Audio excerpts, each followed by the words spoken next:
About tonight, Donald Trump is losing his mind and his hands. He's inventing new ways to do makeup wrong, and he has a dream that one day he will not be judged by the content of the Epstein files.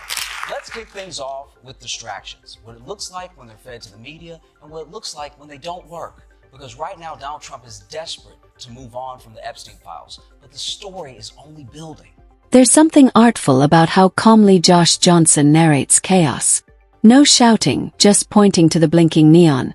Distraction in progress. Trump's moves aren't random, they're rehearsed. Epic shift. Orange glow.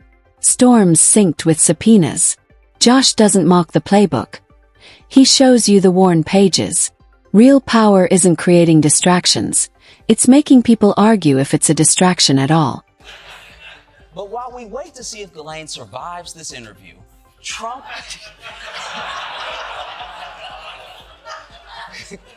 has been doing everything that he can to keep those files under wraps. He's even got his friends in Congress trying to help. Mike Johnson shut down the House just to avoid a vote on the release of the files. Josh Johnson gives a weather report for a storm we all see. As Epstein files inch forward, Congress gets technical difficulties. Mike Johnson didn't adjourn. He vanished. Not obstruction choreography. Every subpoena triggers a reboot. Josh isn't accusing. He's exposing the trick. Evidence disappears while we chase shiny objects. Now, President Trump made big promises about lowering drug prices once he got into office, but all the haters said he was never actually going to get it done. Well, guess what, haters? His promises just got even bigger. We're going to get the drug prices down, not 30 or 40%, which would be great, not 50 or 60, no. We're going to get them down 1,000%, 600%, 500%, 1,500%. Numbers that are not even thought to be achievable. Yeah, I also thought it would not be achievable to lower drug prices. Trump doesn't just lie about drug prices. He reinvents math. 1,000% down becomes 1,500% down. Josh Johnson doesn't interrupt. He just watches math turn into magic. It's not policy, it's illusion. And the real trick, getting people to argue if down actually means up. Just so you understand, lowering drug prices 100% means it's free. Lowering it past that means they're going to give you money.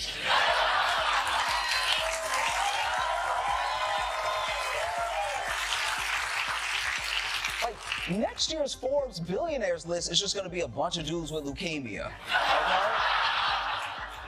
On the bright side, we're actually going to be bankrupting insurance companies instead of the other way around. You know, if Trump hadn't acted this sooner, that CEO would have shot Luigi. Josh follows Trump's pricing fantasy to its breaking point. Cancer patients as billionaires, insurance evaporates. Not satire, this is the math Trump promises. Refunds from billionaires. Negative prices. Josh lets the numbers snap because math always comes back. With interest. Actually does have a plan here. It's not to put a cap on the drug prices. That'd be too easy and simple. We're working very hard right now to get the other countries to lift up their prices a little bit and to get the drug companies to put it to them. And if they don't, the drug companies will have a lot of problems, and they are mostly agreed to it. And if the countries don't, then as an example, if it's Europe, I'll say that's okay. You're no longer allowed to sell cars. Trump negotiates like cause and effect are suggestions. Europe won't pay more. Ban their cars. Josh Johnson doesn't blink. He knows this isn't policy, it's improv. A tantrum disguised as strategy. And Josh's genius. Letting Trump's logic hang there like a bounced billionaire check. That they clear Congress out for the summer, like they found a dookie in the pool. But trying to shut down the release of the files only makes them more interesting. So over the last week, Trump has been throwing every distraction he can at us. And I want to go through some of them to show you how desperate he's getting. Let's start with his go-to distraction. Obama! The witch hunt that you should be talking about is they caught President Obama. Trump's distractions crash like fireworks in a library. Epstein resurfaces. Cue Obama's abs. Josh Johnson studies the pivot. Every legal threat brings a shiny object. This isn't defense. It's diversion with a foghorn. And Josh doesn't yell. He just connects the sequence. Treating Americans like a kid you can bribe with a treat. Allow me to demonstrate what Donald Trump is going for here.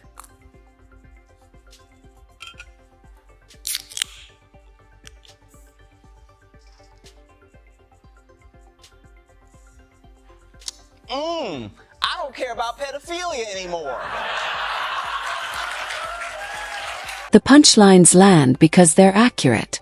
Josh Johnson isn't joking. He's unearthing the playbook. Trump's distractions aren't clever. They're dependable. When scandals spike, the circus rolls in. Josh doesn't call out the emperor's nudity. He just points to the missing pants. Epstein died back in 2019, but not since Tupac Shakur has a dead man dropped so many bangers. All right?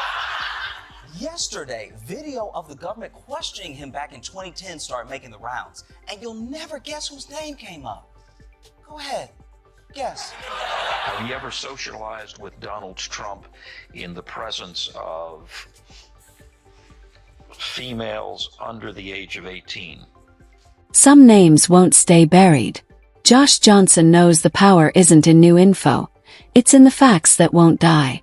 2010. Epstein talks about Trump. 2019. Epstein dies. 2025. The tape returns. Not drama. Just a haunting loop Josh refuses to ignore. That down as a yes? I'll be honest, I've never heard anybody plead anything other than the fifth before.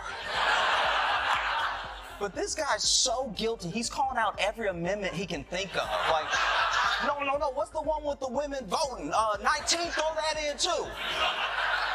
Now, this video is dropping less than a day since we found out Pam Bondi reportedly warned Trump back in May that his name was in the files multiple times. And it just so happens her next appearance was scheduled last night at a summit against human trafficking. Josh Johnson tracks patterns like a forensic analyst. Epstein files drop. Suddenly, amendments, summits, noise. The louder the denial, the closer it is to confession. Josh just lays out the dates, and the puzzle builds itself. Don't care about Coke or Trump's health. Don't worry, he's got some true crime for you. This morning, the Trump administration releasing more than 230,000 pages of records related to the assassination of civil rights icon Martin Luther King Jr. That's how bad things are for Trump. His back is against the wall so hard, he's releasing more Black history.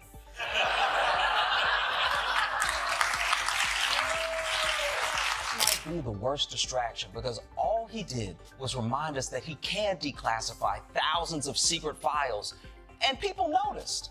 Bernice King, the daughter of Dr. Martin Luther King Jr., posted this picture on social media with the caption that simply reads, "Now do the Epstein files."